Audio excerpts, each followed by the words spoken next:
म्हणजे परंपरा होतीच नाही का, दादा आट्या शिकवतच होत्या, पण असं नेमका काही अभ्यास केलेला नव्हता. पण स्वामीजींनी प्रेरणा दिली आणि पहिलं कीर्तन इथे केलं, तेव्हा अभंग घेतला होता. पहिलं कीर्तन इथंच झालं.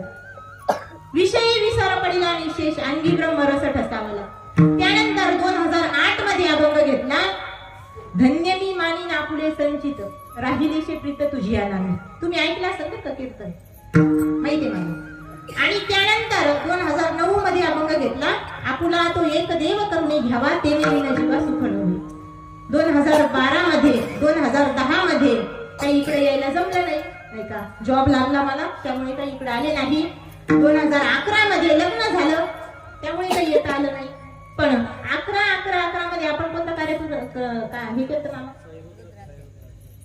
11/11 साई रुद्रात घ्यायचा कार्यक्रम झाला, तेव्हा आम्ही 2 जण आलो होतो.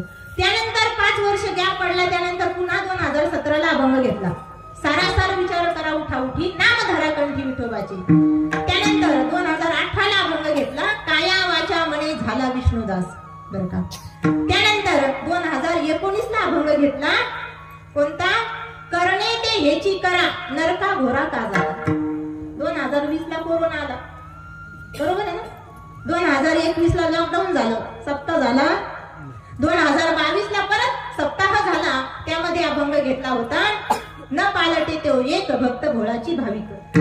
2023 मध्ये अभंग घेतला होता, साहोनी टाकी घाये पाषाण देवची झाला पाहे. 2024 मध्ये अभंग घेतला होता, कोणता, मागच्या वर्षीचा सांगा बरं मामा, तुटे भवरोग नाही का, संचित क्रिया मानव.